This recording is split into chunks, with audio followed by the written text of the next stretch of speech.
Assalamu alaikum dear students. I'm your teacher Sabah Arai from Hira School, Sakhar. Today we will learn some general terms used in chemistry.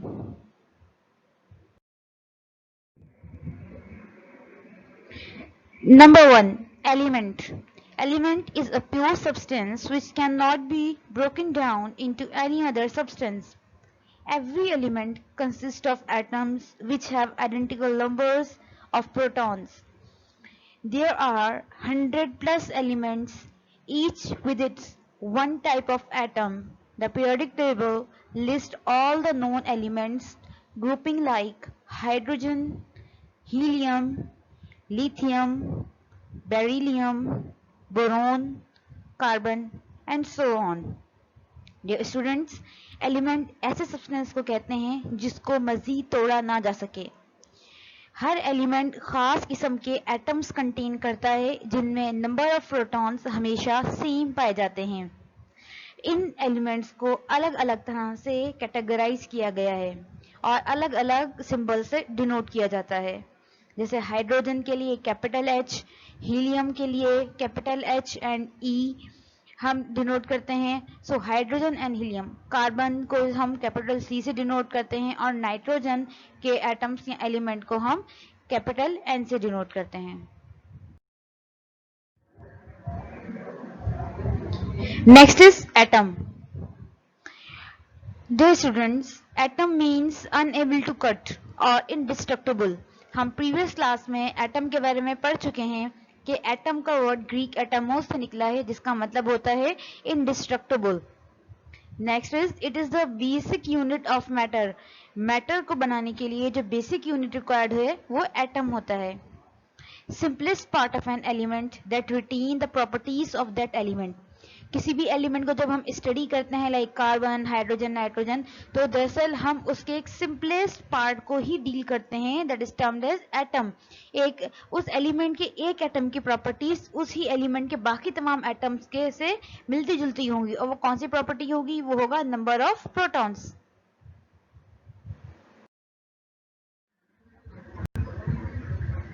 An atom consists of three fundamental particles named electron, proton, and neutron. Let's discuss the parts of atom like proton, neutron, and their properties, but in a comparative way. Comparative way का मतलब होता है कि एक दूसरे के साथ compare करते हुए स्टडी करना. Number 1 property of the electron is it is negatively charged, while proton is positively charged and neutron is neutral. हमारे पास इलेक्ट्रॉन नेगेटिव चार्ज होता है, प्रोटॉन के पास पॉजिटिव चार्ज होता है, जबकि न्यूट्रॉन जो है वो न्यूट्रल रहता है. Next property is electron revolve around the nucleus. Electron वो पार्ट है एटम का जो कि न्यूक्लियस के बाहर घूमता रहता है, जबकि प्रोटॉन न्यूक्लियस में पाया जाता है और न्यूट्रॉन भी न्यूक्लियस में पाया जाता है. Number of electrons are equal to the number of protons. एक एटम जो अभी तक किसी केमिकल रिएक्शन को स्टार्ट नहीं किया, उस एटम में number of electrons number of protons के हमेशा बराबर होते हैं.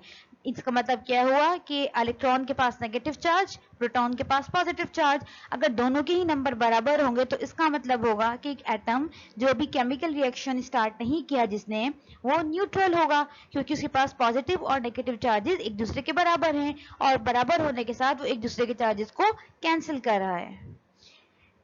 Proton number of proton is equal to number of electron. हम अभी बार डिस्कस कर चुके हैं कि इलेक्ट्रॉन और प्रोटॉन के नंबर्स हमेशा बराबर होते हैं एक न्यूट्रल एटम में. Third is number of neutrons very. Number of neutrons very कर सकते हैं किसी भी एटम के अंदर.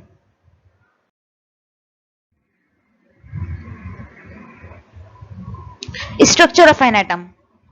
An atom consists of two parts, nucleus and extranuclear part. Nucleus consists of neutrons and protons, means which is a nucleus, and extranuclear part in which the electrons revolve around the nucleus in their specific paths named as orbits, shells or energy levels. Valence electrons or valence shells. What are the valence electrons and valence shells? Students, हमने अभी study किया कि electrons अपने मखसूस से shells के में घूमते रहते हैं और गर्दिश करते रहते हैं। इलेक्ट्रॉन का किसी भी एटम का सबसे आउटर मोस्ट शेल जो है उस एटम का वैलेंस शेल कहलाता है। मैं दोबारा रिपीट करती हूँ, किसी भी एटम के आउटर मोस्ट शेल के अंदर मौजूद जितने भी नंबर ऑफ इलेक्ट्रॉन्स होंगे, वो शेल जिसमें वो इलेक्ट्रॉन्स रिवॉल्व कर रहे हैं वो शेल वैलेंस शेल कहलाएगा, और इस वैलेंस शेल के अंदर मौजूद इलेक्ट्रॉन्स वैलेंस इलेक्ट्रॉन्स कहलाएंगे।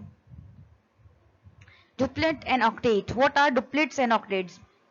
डियर स्टूडेंट्स, हर एक एटम जो कि न्यूट्रल है, जिसने अभी तक रिएक्शन स्टार्ट नहीं किया, अब होता क्या है कि बाद मतलब नंबर ऑफ इलेक्ट्रॉन्स और प्रोटॉन्स जो हैं वो तो बराबर होते हैं, लेकिन नंबर ऑफ न्यूट्रॉन्स वेरी कर रहे होते हैं। अब हर एटम अपने आउटर मोस्ट शेल के अंदर कोशिश करता है कि 8 इलेक्ट्रॉन्स मौजूद हों। अगर तो किसी एटम के आउटर मोस्ट शेल में 8 इलेक्ट्रॉन्स अवेलेबल होंगे तो हम कहेंगे कि ये उसका ऑक्टेट कंप्लीट हुआ है। ठीक है, और इस ऑक्टेट कंप्लीट करने के बाद ही कोई भी एटम जो है वो स्टेबल कंडीशन में पाया जा सकता है। हमारे पास पीरियोडिक टेबल में 100+ एलिमेंट्स जो हैं वो अपना ऑक्टेट कंप्लीट करने की कोशिश करते हैं, और इसी कोशिश करने के नतीजे में वो मुख्तलिफ तरह से केमिकल बॉन्डिंग्स या केमिकल रिएक्शन से स्टार्ट कर देते हैं। सो केमिकल रिएक्शन स्टार्ट करने की एक वजह ये होती है कि उन्होंने हर एक एटम ने अपने आउटर मोस्ट शेल या वैलेंस शेल में मौजूद नंबर ऑफ इलेक्ट्रॉन्स को 8 करना होता है, जिनको हम ऑक्टेट कहते हैं। ठीक है, लेकिन कुछ बहुत स्पेसिफिक एटम्स ऐसे भी होते हैं, एलिमेंट्स, कि जिनके एटम्स के बाहर यानी कि आउटर मोस्ट शेल में या वैलेंस शेल के अंदर वो ऑक्टेट नहीं कंप्लीट करते, बल्कि वो अपना डुप्लेट कंप्लीट करने की कोशिश करते हैं। डुप्लेट का मतलब होता है 2 electrons. For example hydrogen and helium, ये 2 ऐसे एलिमेंट्स हैं और ऐसे एटम्स हैं कि जो अपने आउटर मोस्ट शेल के अंदर सिर्फ 2 इलेक्ट्रॉन्स ही लेने की कोशिश करते हैं, वो 2 से 8 पर नहीं जाते। वो अगर उनके आउटर मोस्ट शेल के अंदर 2 इलेक्ट्रॉन्स मौजूद हैं तो इसका मतलब होगा कि हाइड्रोजन और हीलियम दोनों ही आपस में उनकी आउटर मोस्ट शेल की वैलेंसी जो है वो सेटिस्फाइड है। सो डुप्लेट का मतलब 2 इलेक्ट्रॉन्स होना आउटर मोस्ट शेल के अंदर है। ऑक्टेट का मतलब होता है कि 8 इलेक्ट्रॉन्स का मौजूद होना आउटर मोस्ट शेल में।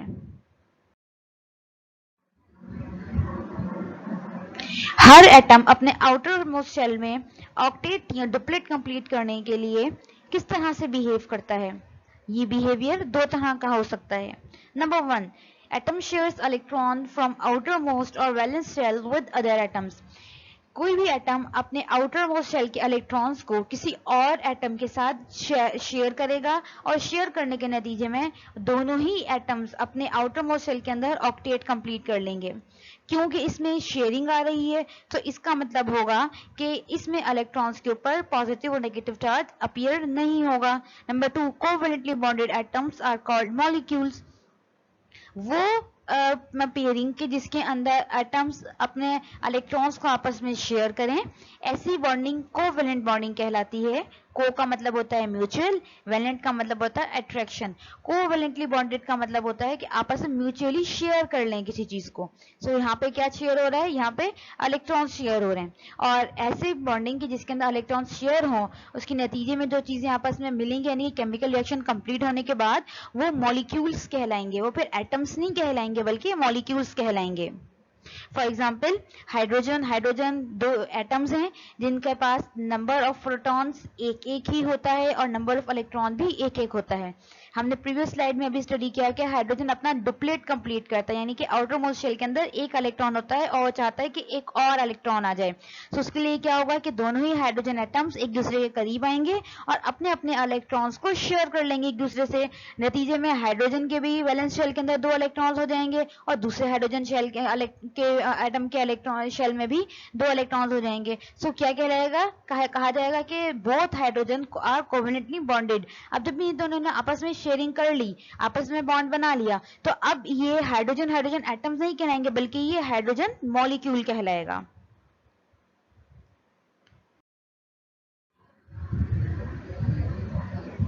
In second way, atoms donate their electrons to the other atoms.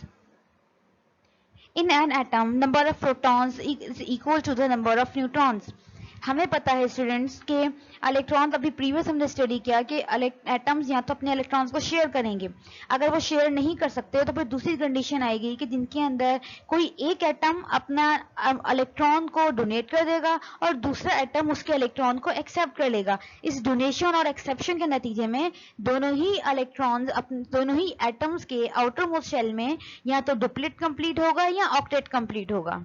सो इसीलिए हम कहते हैं कि अगर तो कोई ऐसी बॉन्डिंग हो कि जिसके अंदर इलेक्ट्रॉन्स देने से या इलेक्ट्रॉन लेने से बॉन्डिंग बने और डुप्लेट और ऑक्टेट कंप्लीट हो, तो इस नतीजे में यकीनन एक एटम के अंदर मौजूद नंबर ऑफ प्रोटॉन्स और नंबर ऑफ इलेक्ट्रॉन्स की तादाद आपस में गड़बड़ हो जाएगी या मिक्सअप हो जाएगी, एक चीज बढ़ जाएगी या एक चीज कम हो जाएगी।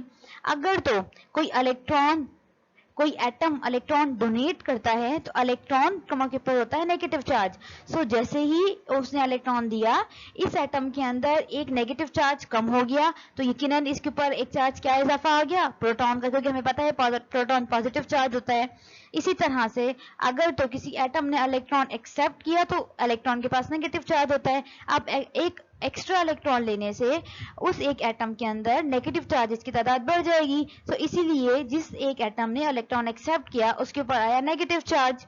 For example sodium and chlorine. Sodium के आउटर मोस्ट शेल में सिर्फ एक इलेक्ट्रॉन होता है, यानी कि वैलेंस शेल में वैलेंस इलेक्ट्रॉन का नंबर 1 है, जबकि क्लोरीन एक ऐसा एटम है ठीक है जिसके आउटर मोस्ट शेल के अंदर 7 इलेक्ट्रॉन्स हैं। सो क्या हुआ, हमने देखा कि सोडियम के आउटर मोस्ट शेल में ऑक्टेट कंप्लीट करने के लिए 7 इलेक्ट्रॉन्स की नीड है, जबकि क्लोरीन के आउटर मोस्ट शेल में ऑक्टेट कंप्लीट करने के लिए 1 इलेक्ट्रॉन्स की नीड है। सो सोडियम अपना 1 इलेक्ट्रॉन क्लोरीन को डोनेट कर देगा। सो जब सोडियम ने अपना 1 इलेक्ट्रॉन डोनेट कर दिया तो इसमें मौजूद न्यूक्लियस में मौजूद नंबर ऑफ प्रोटॉन या number of positive charges increase हो गए। सो सोडियम के ऊपर आया पॉजिटिव चार्ज। जब क्लोरीन ने एक इलेक्ट्रॉन एक्सेप्ट कर लिया जो कि एक एक्स्ट्रा इलेक्ट्रॉन था, तो वो एक एक्स्ट्रा नेगेटिव चार्ज एक्सेप्ट करने पर क्लोरीन के पास नेगेटिव चार्जेस की तादाद ज्यादा हो गई। सो क्लोरीन के ऊपर आया नेगेटिव चार्ज। अब इनके दरमियान जो पॉजिटिव और नेगेटिव के चार्जेस अपीयर हुए, ये आपस में दूसरे को अट्रैक्ट करेंगे और इस अट्रैक्शन के नतीजे में इनके दरमियान ये कंपाउंड बन जाएगा जिसको हम कहते हैं NaCl, and this type of bonding is named as ionic bonding और आयोनिक बॉन्ड।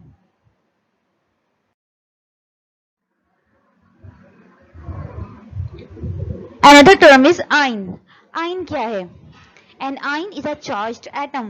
हम अभी पीछे पढ़ चुके हैं कि आयनिक बॉन्ड किस तरह से बनता है। जब एक एटम इलेक्ट्रॉन डोनेट कर दे या एक्सेप्ट कर दे तो अब ये एटम नहीं कहलाएगा बल्कि आयन कहलाएगा।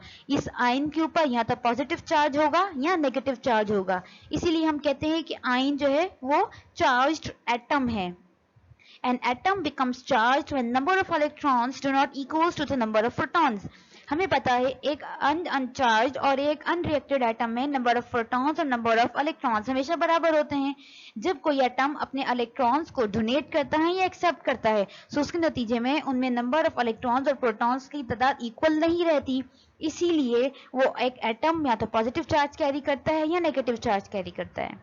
The type of charge depends on whether the number of electrons in an atom is greater or less than the number of protons in an atom. Charge कौन सा चार्ज अपीयर होगा, ये depend करता है कि atom ने electron accept किया है या इलेक्ट्रॉन गेन किया है। अगर तो इलेक्ट्रॉन गेन किया है तो उसके नतीजे में इलेक्ट्रॉन्स की तादाद बढ़ जाएगी प्रोटॉन से, और अगर एक एटम ने इलेक्ट्रॉन डोनेट किया होगा तो उसकी सूरत में नंबर ऑफ प्रोटॉन्स की तादाद बढ़ जाएगी नंबर ऑफ इलेक्ट्रॉन से। The atom involved in an ionic bond becomes charged during the chemical reaction. और इस तरह से एक आयनिक बॉन्डिंग बनाते हुए जब केमिकल रिएक्शन होता है तो उसमें एटम्स केमिकल रिएक्शन के रिजल्ट में चार्ज हो जाते हैं, यानी कि पॉजिटिव और नेगेटिव चार्ज कैरी करते हैं।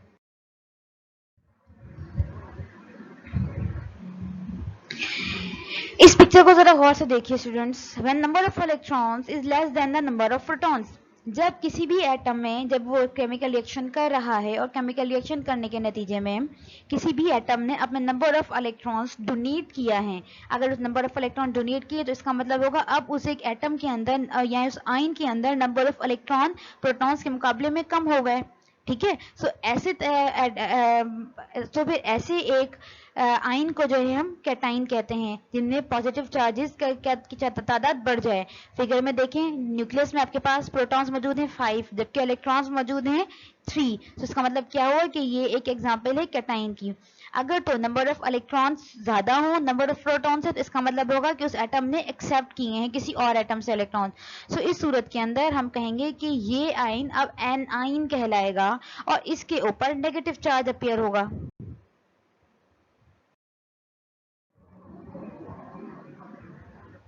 Now, let's have a look at the difference between atoms and ion.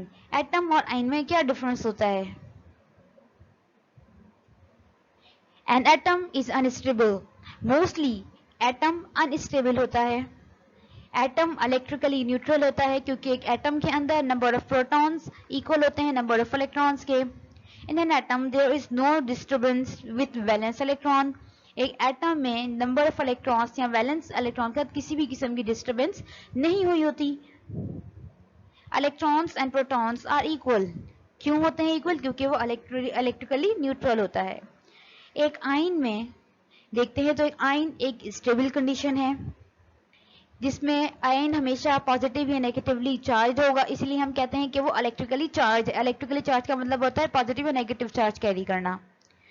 Ion is always form by disturbing the valence electrons. एक आयन हमेशा उस वक्त बनेगा जब हम वैलेंस इलेक्ट्रॉन को डिस्टर्ब करेंगे। डिस्टर्ब करने का मतलब क्या है? या तो हम डोनेट करेंगे वैलेंस इलेक्ट्रॉन या एक्सेप्ट करेंगे valence electrons. Electrons and protons are not equal. एक आयन में इलेक्ट्रॉन्स और प्रोटॉन्स की तादाद बराबर नहीं होती, इसलिए वो चार्ज होता है।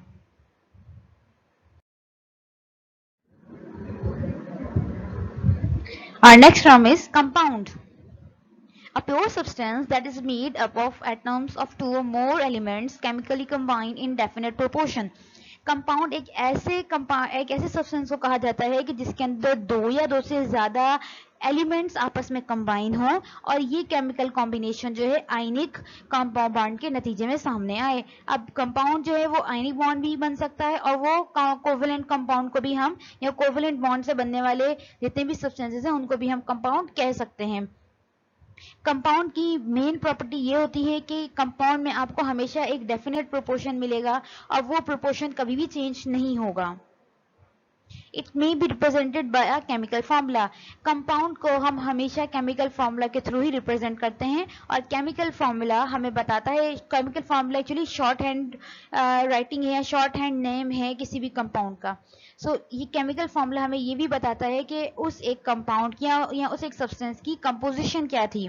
For example carbon dioxide. Carbon dioxide एक गैस है और ये एक कंपाउंड है। कार्बन डाइऑक्साइड फॉर्मूला CO2 ये फॉर्मूला कहलाता है, मीन्स शॉर्ट हैंड राइटिंग जो होती है। ठीक है, अब इस CO2 के अंदर हमें क्या पता चल रहा है कि डेफिनेट प्रोपोर्शन क्या है? डेफिनेट प्रोपोर्शन ये है कि एक कार्बन दो ऑक्सीजन के साथ मिला हुआ है। अब जब भी कार्बन डाइऑक्साइड प्रिपेयर करेंगे यानी कि ये वाला कंपाउंड बनाएंगे कार्बन डाइऑक्साइड, तो हमेशा आपके पास यही प्रोपोर्शन रहेगा CO2। अगर आपने एक कार्बन और एक ऑक्सीजन लिया तो वो कार्बन डाइऑक्साइड नहीं बनेगा बल्कि वो कोई और कंपाउंड बन जाएगा। Next example is NaCl। NaCl और sodium chloride is also named as a table salt. हमारे घर में जो आम टेबल सॉल्ट हम यूज करते हैं वो NaCl या सोडियम क्लोराइड कहलाता है। ठीक है, सो NaCl में हमारे पास सोडियम और क्लोरीन के आपस में रिएक्शन हुआ है और ये आपस में कंबाइंड एटम्स हैं। अब सोडियम क्लोराइड भी आपके पास कंपाउंड ही है क्योंकि NaCl का फॉर्मूला आपको बताता है कि इस कंपाउंड के अंदर एक सोडियम और एक क्लोरीन आपस में केमिकल रिएक्शन में है। Next is mixture. A mixture is a material made up of two or more different substances which are physically combined. A mixture is a physically combination of two or more substances in which the identities are retained. बेटा एक mixture और compound में basic difference ही ये है कि mixture का कोई chemical formula नहीं होता जबकि कंपाउंड का केमिकल फॉर्मूला होता है। सेकंड बेसिक डिफरेंस ये होता है कि मिक्सचर जो है वो जो मुख्तलिफ तरह के सब्सटेंस को फिजिकली कंबाइंड करने को कहते हैं। जैसे कि जब आप सैलेड बनाते हो तो सैलेड बनाने में क्या होता है, आप जो है टोमेटो लेते हैं, आप अनियन लेते हैं, आप कुकम्बर लेते हैं, आप इनको स्लाइस करने के बाद मिक्सअप कर देते हैं। ये मिक्सअप जो है फिजिकल मिक्सअप कहलाता है, ठीक है। सो इस तरह का फिजिकल मिक्सअप को भी अगर आप तैयार करें तो वो मिक्सचर कहलाता है, ठीक है। और ये फिजिकल कॉम्बिनेशन कहलाता है दो या दो से ज़्यादा सब्सटेंस का, जिसके अंदर हर एक सब्सटेंस की अपनी परफेक्ट आइडेंटिटी मौजूद होती है। यानी कि अब अगर आप कभी सैलेड खाएंगे तो आपको उसके अंदर अनियन का, टोमेटो का, कुकम्बर के अलग अलग जो फ्लेवर्स में फील करते हैं आप। सो ये दरअसल उनकी अलग अलग आइडेंटिटीज होती हैं। For example, a mixture or a bowl of cereals, salad, and a mixture of vinegar and oil.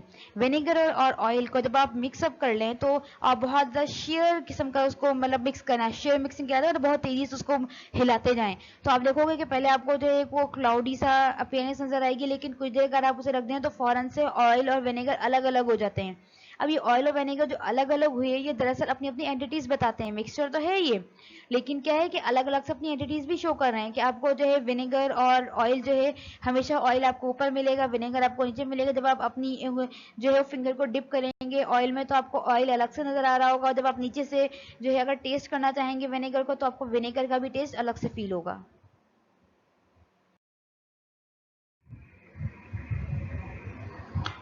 Difference between mixture and compound. Mixture are the substances that are formed by physically mixing two or more substances. Again वही same difference है first के mixture एक ऐसे substance को कहते हैं कि जिनके अंदर फिजिकली मिक्सिंग हो दो या दो से ज़्यादा सब्सटेंसेस की, जबकि कंपाउंड्स ऐसे सब्सटेंस को कहते हैं कि जिसके अंदर केमिकल कॉम्बिनेशन हो एलिमेंट्स का। Number 2, mixture can have the variable composition on the substance forming it. यानी कि फॉर एग्जांपल हमने अभी एग्जांपल ली थी सैलेड की, कि अगर आप सैलेड प्रिपेयर कर रहे हो तो उसके अंदर ज़रूरी नहीं है कि अगर एक टोमेटो डाला है, एक कुकम्बर डाला है और एक ही अनियन डाला है तो ये एक एक ही तादाद में मिलेंगे तभी आपके पास सैलेड तैयार होगी। बाद मरतबा हम जो है वो कुकम्बर को हाफ कर लेते हैं, हम जो है अगर अनियन एक छोटा होता है तो हम 2 अनियंस डाल लेते हैं, अगर टोमेटो या टमाटर आपके पास जो है एक बड़ा है तो हम जो उसके साथ 2 यूज़ कर सकते हैं, मतलब अकॉर्डिंग टू आवर फ्लेवर, ठीक है। सो मिक्सचर में हमेशा कंपोजिशन जो है वो वेरी करती रहती है, वेरिएबल है। लेकिन हम कंपाउंड की बात करते हैं तो कंपाउंड में हमेशा केमिकल कंपोजिशन जो है वो फिक्स्ड रहती है। मैंने अभी पहले एग्जांपल दी थी कार्बन डाइऑक्साइड की, कि अगर हमने कार्बन डाइऑक्साइड प्रिपेयर करना है तो हमें लाजमी एक कार्बन और 2 ऑक्सीजन के एटम्स चाहिए। अगर हम ऑक्सीजन का एक एटम कम कर देते हैं तो वो कार्बन मोनोऑक्साइड बन जाएगा, कार्बन डाइऑक्साइड नहीं बनेगा। इसका मतलब क्या हुआ, कंपाउंड में हमेशा केमिकल कंपोजिशन जो है वो फिक्स्ड रहती है, प्रोपोर्शन फिक्स्ड रहता है। लेकिन मिक्सचर में देयर इज नो फिक्सिंग और the ingredients may vary. Mixture can be separated into other constituents via physical separations methods such as filtration. Mixtures को हम बहुत इजीली सेपरेट आउट कर सकते हैं, यानी कि और फिजिकल सेपरेशन के थ्रू। फिजिकल सेपरेशन कहलाता है एक ऐसा मेथड जिसमें हम फिजिकली सब चीज़ों को अलग अलग कर दें। फॉर एग्जांपल सैलेड की एग्जांपल ले लें, अगर आपने सैलेड खाने लगे और आपको अनियंस पसंद नहीं है तो आप क्या करते हैं, आप ऐसा ऐसा करके तमाम के तमाम अनियंस को बहुत इजीली अलग अलग करना शुरू कर देते हैं, वो इजीली सेपरेट आउट हो जाते हैं। इसी तरह से हमारे पास सेकेंड एग्जाम्पल आती है मिक्सचर की, एयर। हम कहते हैं air is a mixture of gases, यानी कि हवा जो है वो मुख्तलिफ तरह की गैसेस का मिक्सचर है, जिसमें कार्बन डाइऑक्साइड भी है, ऑक्सीजन भी है, नाइट्रोजन भी है, हाइड्रोजन भी है। अब बाद में तब हमें अपने केमिकल यूज़ के लिए या हमें इंडस्ट्रियल यूज़ के लिए हमें ऑक्सीजन की रिक्वायरमेंट होती है। सो हमारे पास जो चीपेस्ट सोर्स होता है वो हवा होती है। हम हवा में से बहुत ईजिली जो है वो ऑक्सीजन को निकाल लेते हैं, एक्सट्रैक्ट कर लेते हैं। सो ये क्या है, ये दरअसल फिजिकल सेपरेशन कहलाती है। जबकि अगर हम बात करें कंपाउंड की, तो एक कंपाउंड को सेपरेट आउट करना, एलिमेंट्स की सूरत में लाना बहुत मुश्किल है। और अगर कभी ऐसा हम कर भी सकें तो करवाने के नतीजे में जो मेथड हम यूज़ करेंगे वो तमाम के तमाम केमिकल मेथड्स कहलाते हैं, यानी कि वो बहुत डिफ़िकल्ट होते हैं और बहुत ज़्यादा कॉम्प्लेक्स मेथड्स होते हैं। मिक्सर की एग्जांपल्स हमारे पास आ जाती हैं ऑयल एंड वाटर और द ऑयल एंड विनेगर, यानी कि आप पानी और ऑयल को मिला दें, उनको मिक्स करके रखें तो वो मिक्सचर कहलाता है। सैंड ले लें, यानी कि रेत ले लें, और रेत के अंदर पानी मिक्स कर लें तो ये भी आपके पास मिक्सचर की एग्जांपल है. We can easily separate sand from water. And smoke. Smoke दरअसल अगर आपने देखा होगा सर्दियों में जब आप बाहर निकले हैं तो 10-11 बजे के करीब भी आपको धुंध धुंध से फील होती है. अगर 10-11 बजे के करीब सूरज निकलने के बाद भी आपको धुंध फील हो रही तो दरअसल वो धुंध नहीं है बल्कि वो स्मोक है. स्मोक एक ऐसी कंडीशन कहलाती है जिसके जो कि ज़्यादातर पॉल्यूटेड सिटीज़ में पाई जाती है.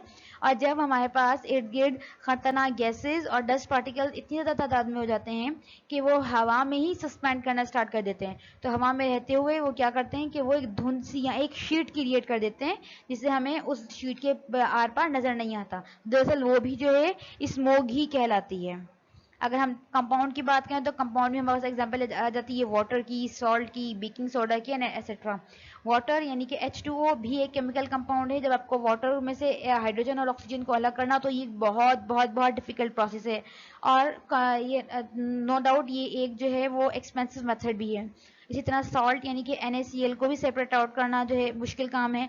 बेकिंग सोडा भी एक केमिकल कंपाउंड है कि जिसकी अब कंपोजिशन भी फिक्स्ड होती है और उसको सेपरेट आउट करना भी मुश्किल होता है.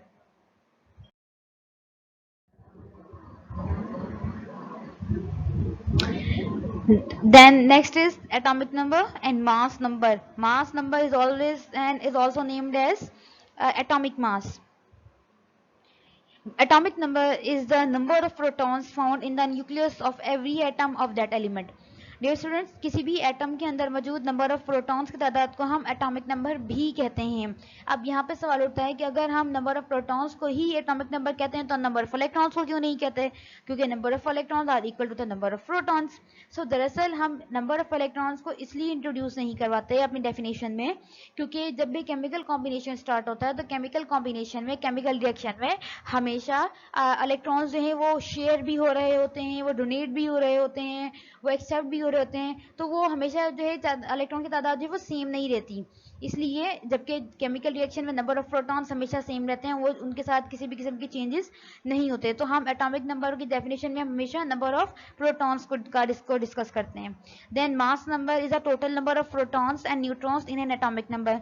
किसी भी एटम के अंदर उसके न्यूक्लियस में नंबर ऑफ प्रोटॉन्स और नंबर ऑफ न्यूट्रॉन्स को अगर हम आपस में मिला लें या उनको सम निकालें तो वो उस एटम का नंबर मास नंबर या एटॉमिक मास नंबर कहलाता है. एटॉमिक नंबर को हम डिनोट करते हैं कैपिटल Z से, मास नंबर को डिनोट करते हैं कैपिटल A से. एटॉमिक नंबर को हम किसी भी एलिमेंट के सिंबल के साथ सबस्क्रिप्ट में लिखते हैं. सबस्क्रिप्ट का मतलब होता है नीचे लिखा हुआ नंबर. जबकि हम मास नंबर या एटॉमिक मास नंबर को जब भी लिखते हैं तो हम हमेशा सुपरस्क्रिप्ट में लिखते हैं. सुपरस्क्रिप्ट का मतलब होता है ऊपर की तरफ छोटा सा लिखा हुआ. हमारे पास एग्जांपल है यहाँ पे हीलियम की. हीलियम का सिंबल है He और इसमें आपके पास 2 और 4 लिखा हुआ है. 2 सबस्क्रिप्ट में है यानी कि नीचे की तरफ लिखा हुआ है, जबकि हमारे पास सुपरस्क्रिप्ट में 4 लिखा हुआ है. तो हमने देखा है कि सुपरस्क्रिप्ट में आपके पास जो भी नंबर लिखा हो वो मास नंबर कहलाता है या एटॉमिक मास नंबर कहलाता है, जबकि हमारे पास एटॉमिक नंबर जो है वो सबस्क्रिप्ट में होता है यानी कि 2 जो है वो आपका यहाँ पे वो सबस्क्रिप्ट में मौजूद है. तो ये आपका एटॉमिक नंबर है हीलियम का, जबकि 4 जो है वो मास नंबर है. मास नंबर होने का मतलब क्या हुआ कि आपके जो नंबर ऑफ प्रोटॉन्स और नंबर ऑफ न्यूट्रॉन्स हैं वो 4 हैं.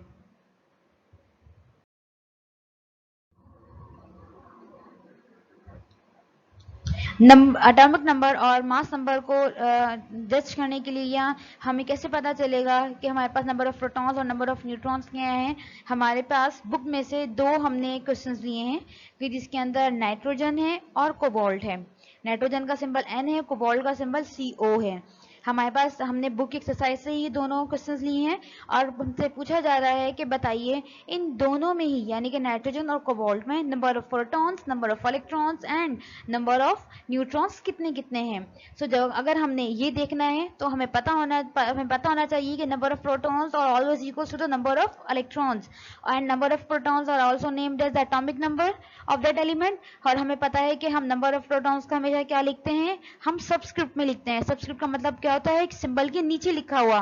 तो यहाँ सिंबल के नीचे क्या लिखा हुआ नाइट्रोजन में 7. So number of protons is 7 and number of electrons is always 7. Now come towards the cobalt. Cobalt में हमारे पास सबस्क्रिप्ट 27 है, यानी कि number of protons, and we know that every neutral atom consists of equal number of protons and equal number of electrons. So the number of protons is 27 and number of electrons is always 27. Now what about the neutrons? Electron, protons और electron से पता चल गया, अब neutrons का क्या करें?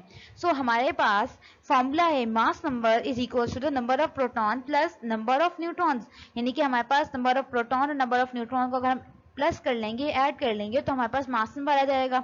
इसी फॉर्मूले को रीअरेंज कीजिए. हमें नंबर ऑफ न्यूट्रॉन्स पता करने हैं, तो नंबर ऑफ न्यूट्रॉन्स को वहीं रहने दीजिए, नंबर ऑफ प्रोटॉन्स को पास से जो है वो लेके जाइए इक्वल की दूसरी तरफ, मास की तरफ. तो आपके पास जो फॉर्मूला बनेगा वो बनेगा number of neutrons is equals to the mass number minus number of protons. अब हमारे पास नाइट्रोजन में जो मास नंबर है वो 15 है. 15 में से आप नंबर ऑफ प्रोटॉन्स को माइनस कर दें, यानी कि नंबर ऑफ प्रोटॉन क्या है 7, तो आपके पास आंसर आएगा 8, यानी कि नाइट्रोजन के 15 मास नंबर में से आपके पास नंबर ऑफ न्यूट्रॉन्स 8 हैं, जबकि कोबाल्ट में आपके पास रिजल्ट आएगा 33.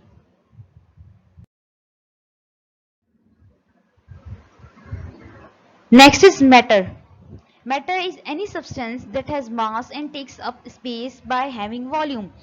मैटर एक ऐसी चीज को कहा जाता है, हर उस चीज को कहा जाता है कि जिसका मास हो और जो कि जगह घेरे. अब मास क्या होता है? किसी भी ऑब्जेक्ट के अंदर मौजूद अमाउंट ऑफ मैटर, या वो जगह जो कि आपको देखने में लग रहा हो कि ये हैवी है या वजन रख रही है, मास कहलाता है. ठीक है. Taking up and having a space and having a volume. Volume का मतलब होगा कि वो जगह घेर रहा है. ठीक है. सो हमारे पास हर वो चीज जो कि वेट रखती है या मास रखे और जगह घेरे, ऐसी चीज को हम कहते हैं कि वो मैटर है. Matter has 3 main states. These are solid, liquid and gas. अगर हम देखें तो हमें सॉलिड, लिक्विड और गैस में क्या मेन डिफरेंस नजर आता है, वो ये कि सॉलिड में हमेशा मॉलिक्यूल्स हैं एक दूसरे के साथ टाइटली पैक्ड होते हैं, जबकि अगर हम लिक्विड्स की बात करें तो लिक्विड में मॉलिक्यूल्स आपस में थोड़ा थोड़ा दूर होते हैं, जबकि गैसेस के अंदर ये मॉलिक्यूल्स एक दूसरे से बहुत बहुत दूर होते हैं. इसी तरह सॉलिड्स में मौजूद जो फोर्स ऑफ अट्रैक्शन होती है बिटवीन मॉलिक्यूल्स बहुत स्ट्रांग होती है. लिक्विड्स में कुछ कम होती है, जबकि गैसेस में बहुत कम होती है.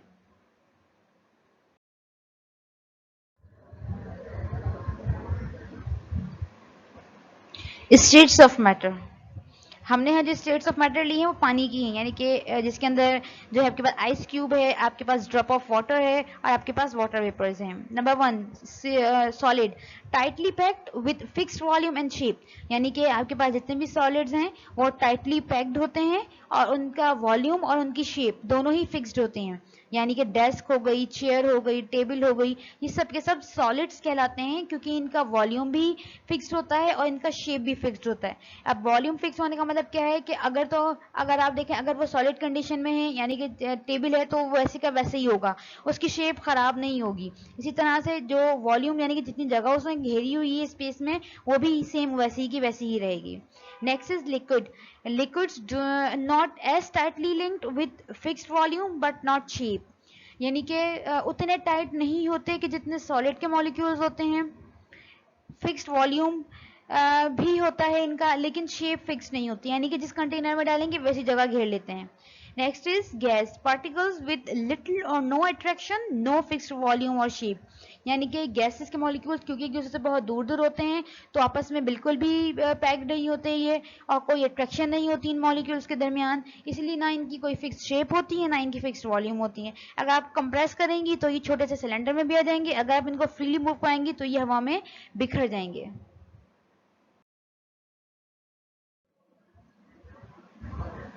Chemical equation. Chemical equation is the symbolic representation of chemical reaction. बेटा केमिकल इक्वेशन दरअसल किसी भी केमिकल रिएक्शन को सिंबॉलिक रिप्रेजेंट करने के लिए होता है. सिंबॉलिक रिप्रेजेंट का मतलब होता है कि हर एक एलिमेंट के सिंबल्स के जरिए अगर हम उस केमिकल रिएक्शन को एक्सप्लेन करें तो वो सिंबॉलिक रिप्रेजेंटेशन जो है वो केमिकल इक्वेशन कहलाती है. केमिकल इक्वेशन में क्योंकि हम सिंबॉलिक रिप्रेजेंटेशन देते हैं तो हम पहले डिसाइड कर लेते हैं कि केमिकल इक्वेशन के मेन कंपोनेंट्स क्या होते हैं. केमिकल इक्वेशन के 3 मेन कंपोनेंट्स होते हैं. These are reactants, arrow and product. Reactants arrow से पहले लिखे हुए यानी कि वो तमाम के तमाम केमिकल कंपाउंड्स जो कि केमिकल रिएक्शन को इनिशिएट कर रहे हैं या शुरू कर रहे हैं, रिएक्टेंट्स कहलाते हैं, यानी कि रिएक्शन को शुरू करने वाले। एरो बताता है कि रिएक्शन जो है वो किस तरफ जा रहा है। एरो भी 2 से 3 तरह के होते हैं। एक होता है जो कि फॉरवर्ड रिएक्शन शो करता है, जो सिंगल एरो होता है। एक होता है जो डबल एरो शो होती है। डबल एरो का मतलब होता है कि ये रिवर्सिबल रिएक्शन भी है, ठीक है, यानी कि दोबारा से प्रोडक्ट जो है वो रिएक्टेंट में कन्वर्ट हो रही है। हमारे पास थर्ड कॉन्स्टिट्यूएंट होता है प्रोडक्ट। प्रोडक्ट का मतलब होता है कि जितने भी रिएक्टेंट थे वो केमिकल रिएक्शन कंप्लीट होने के बाद जिस चीज में कन्वर्ट हुए वो चीज प्रोडक्ट कहलाती है। इसके अलावा जो हम सिंबॉलिक रिप्रेजेंटेशन देते हैं एलिमेंट के सिंबल्स के अलावा, वो एस होती है, यानी कि बाद में तब हम केमिकल फॉर्मूलाज के आगे स्मॉल एस लिखा हुआ हो, तो जिसका मतलब होता है कि ये सब्सटेंस जो है ये सॉलिड स्टेट में अवेलेबल था। अगर एल हो तो लिक्विड को शो करता है, जी हो तो गैस को, और अगर ए क्यू लिखा हो तो it means it is found in an aqueous solution.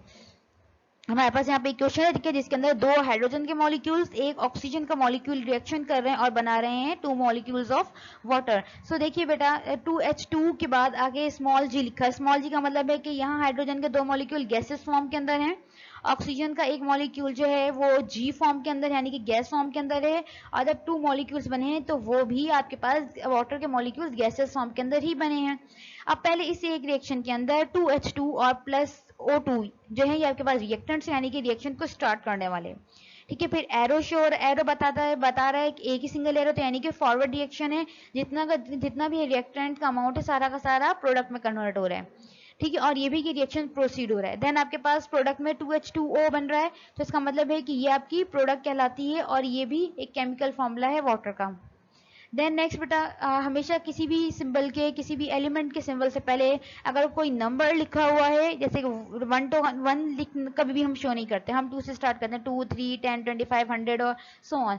सो ये नंबर कोएफिशिएंट्स कहलाते हैं, जबकि किसी भी सिंबल के नीचे लिखा हुआ 2, जैसे H के नीचे 2 लिखा हुआ है, O के नीचे भी 2 लिखा हुआ है, वाटर में भी H के नीचे 2 लिखा हुआ है, ये सबस्क्रिप्ट कहलाते हैं।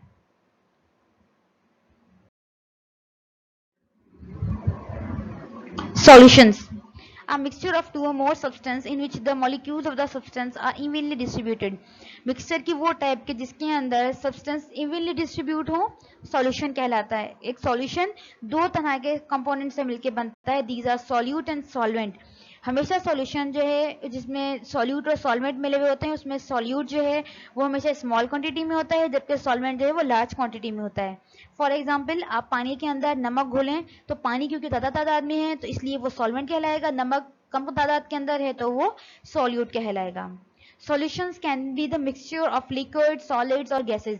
सॉल्यूशन जो है जरूरी नहीं है कि वो सॉलिड और लिक्विड के दरमियान ही बनेगा, हम liquid liquid gas gas solid solid और सॉलिड लिक्विड मतलब हम किसी भी तरह से इनको आपस में मिक्स करके जो है वो सॉल्यूशंस प्रिपेयर कर सकते हैं।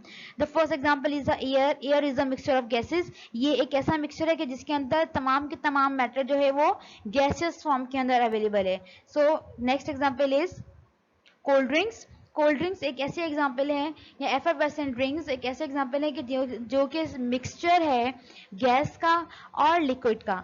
लिक्विड आपके पास कार्बोनेटेड ड्रिंक का सॉल्यूशन होता है देखिए, जिसके अंदर जो है कार्बन डाइऑक्साइड इंट्रोड्यूस करवाई जाती है। कभी आप देखें अगर आप जो है एफरवेसेंट या कोल्ड ड्रिंक्स को खोलें, बॉटल में डालें ग्लास के अंदर, तो आप देखें बबल्स आना स्टार्ट हो जाते हैं। वो बबल्स दरअसल जो है उस एक बॉटल में से कार्बन डाइऑक्साइड का निकलना होता है। Next is the smoke. Smoke अभी हमने पीछे पढ़ चुके मिक्सचर में कि स्मोक जो है दरअसल डस्ट पार्टिकल्स का इस और फॉग का और स्मोक का जो मिक्सर कहलाती है, ठीक है। सो ये भी एक एग्जांपल है जिसमें गैसेस गैसेस आपस में जो है वो मिली हुई हैं। नेक्स्ट एग्जांपल जो है अगेन आपके पास वही आ गई कि जिसके अंदर आप जो है पानी के अंदर सॉल्ट शामिल कर रहे हैं, तो ये भी आपके पास एक मिक्सर की एग्जांपल है जिसमें सॉल्यूट जो है वो सॉलिड है जबकि सॉल्वेंट जो है वो वाटर है। आइसोटोप्स। आइसोटोप्स किसी भी एलिमेंट के वो एटम्स कहलाते हैं कि जिनमें एटॉमिक नंबर तो सेम रहे, यानी कि नंबर ऑफ प्रोटॉन तो सेम रहे, लेकिन नंबर ऑफ न्यूट्रॉन्स चेंज हो जाएं। फॉर एग्जांपल हमारे पास एक फर्स्ट एग्जांपल है हाइड्रोजन की। हाइड्रोजन आपके पास एक ऐसा एटम है कि जो कि रहता तो H ही है, यानी कि उसमें नंबर ऑफ प्रोटॉन्स तो सेम रहते हैं। नंबर ऑफ प्रोटॉन देखें हमारे पास H plus H plus H plus हमारे पास एक ही प्रोटॉन मौजूद होगा, लेकिन इनमें नंबर ऑफ न्यूट्रॉन्स चेंज हो जाएंगे। जब नंबर ऑफ न्यूट्रॉन्स चेंज होंगे तो ऑब्वियसली मास नंबर चेंज हो जाएगा। हमारे पास मेनली 3 तरह के हाइड्रोजन के आइसोटोप्स होते हैं। Number 1 is protium, number 2 deuterium and number 3 is tritium. हमारे पास प्रोटियम के अंदर एक प्रोटॉन होता है, एक इलेक्ट्रॉन होता है, तो हम यहाँ पे इसको देते हैं it has a mass number 1 and has the atomic number is also 1। but in deuterium there is one proton and one neutron in the nucleus and one electron revolve around the nucleus. सो हम कहते हैं कि इसमें mass number जो है वो 2 हो जाता है। हम ट्राइटियम की बात करते हैं तो उसमें नंबर ऑफ प्रोटॉन एक ही रहता है लेकिन नंबर ऑफ न्यूट्रॉन्स 2 हो जाते हैं। So the mass number will be 3, तो ट्राई मीन्स 3। सो हम कहेंगे कि आइसोटोप्स के हाइड्रोजन के तीनों आइसोटोप्स होते हैं और तीनों की तीनों आइसोटोप्स की अलग अलग इंपॉर्टेंस है।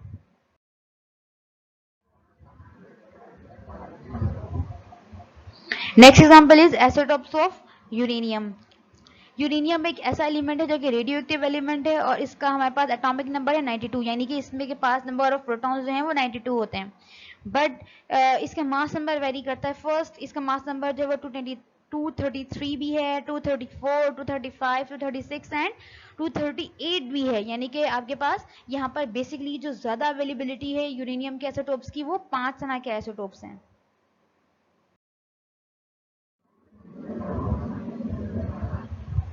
Isotopes of oxygen. ऑक्सीजन की भी 3 तरह के आइसोटोप्स अवेलेबल हैं। इन तीनों तरह के आइसोटोप्स में ऑक्सीजन की फर्स्ट टाइप जो है जिसमें आपके पास मास नंबर 16 है, ये सबसे ज्यादा अवेलेबल ऑक्सीजन होती है। इसके अलावा आपके पास oxygen 17 and oxygen 18 atomic mass के साथ भी ऑक्सीजन अवेलेबल है।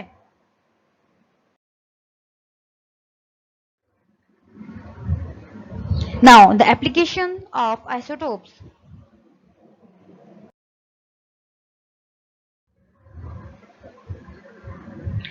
The first application of isotopes is in the storage of food.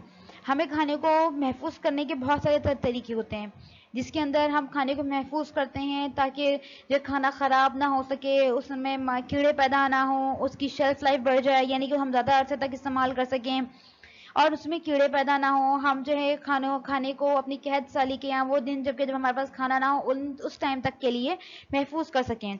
इन्हीं तरह के पर्पज इसके लिए हम एक तरीका इस्तेमाल करते हैं जिसे कहते हैं फूड इरेडिएशन। फूड इरेडिएशन एक ऐसा तरीका है कि जिसके अंदर हम अपने खाने को या अपने फूड सब्सटेंसेस को जो है वो पास करते हैं या गुजारते हैं हम गामा रेज से। Gamma rays radioactive rays कहलाती हैं। जब हम गामा रेज में से गुजारते हैं तो गामा रेज से गुजरते हुए इन फूड में से मुख्तलिफ तरह के बैक्टीरिया स्किल होते हैं और फूड जो है वो ज़्यादा बेहतर तरीके से हम उसको खा सकते हैं। यानी कि अगर हम अब जो फूड खाएंगे और अगर वो फूड रेडिएशन प्रोसेस के थ्रू को गुजर के हमारे पास आ रहा है तो इसका मतलब होगा कि उस पर जो है जर्म्स ज़्यादा बिल्कुल भी नहीं होगी और वो हमारी सेफर फूड है। सो फूड रेडिएशन एक ऐसा तरीका है कि जिसके अंदर हम गामा रेज को यूज़ करते हैं और गामा रेज के यूज़ करने के लिए जो आइसोटोप इस्तेमाल होते हैं वो रेडियो एक्टिव आइसोटोप्स कहलाते हैं। यानी कि किसी भी एटम का ऐसा रेडियो आइसोटोपिक एलिमेंट एटम जो जिसके अंदर हम मास नंबर या नंबर ऑफ न्यूट्रॉन के साथ बहुत ज्यादा कर दें और इतना ज्यादा हो कि वो एटम का न्यूक्लियस जो है अनस्टेबल हो जाए, उनमें से रेज निकलना स्टार्ट हो जाए।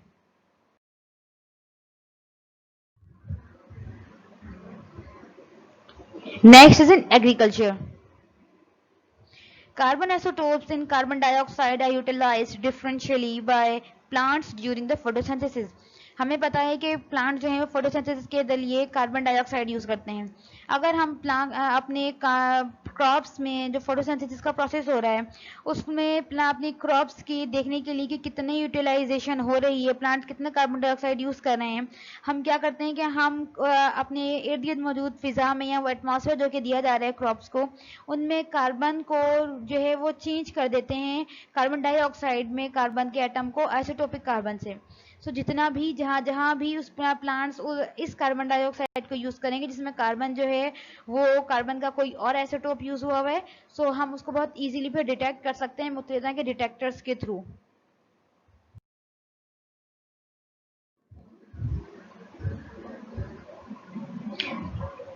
In scientific and research lab, we also use the radioactive isotopes or the simple isotopes. For example, the gamma rays emitted by the radioactive isotopes are used to detect the tumor inside the human body, but not only the tumor but also the cancer cells. हम radioactive isotopes बनाते हैं और फिर radioactive isotopes में से gamma raise को use करते हैं बॉडी के किसी भी पार्ट में से ट्यूमर को रिमूव करने के लिए या ट्यूमर को डिटेक्ट करने के लिए। जिस तरह आयोडीन जिसका आपके पास मास नंबर 131 होता है, हम उसको यूज़ करते हैं अपने बॉडी में डायग्नोसिस के लिए और ट्रीट करने के लिए थायराइड कैंसर को। थायराइड दरअसल ऐसे ग्लैंड होते हैं जो कि आपके गले की जगह पाए जाते हैं, थ्रोट में पाए जाते हैं। अब इस जगह में मौजूद आपके पास थायराइड कैंसर में जो थायराइड ग्लैंड्स हैं उनको आयोडीन की नीड होती है। सो हम क्या करते हैं, हम आयोडीन ही प्रोवाइड करते हैं। तो आयोडीन जो है स्पेसिफिक जाके हिट जो है ग्लैंड्स में ही करता है, ग्लैंड में जाके यूज़ होता है। तो जहाँ जहाँ वो यूज़ होगा तो वहाँ वहाँ जो है देन फिर हम आयोडीन 131 यूटिलाइज करने के बाद जो है हम बहुत ईजिली डिटेक्ट कर सकते हैं और ट्रीट कर सकते हैं अपने थायराइड कैंसर को।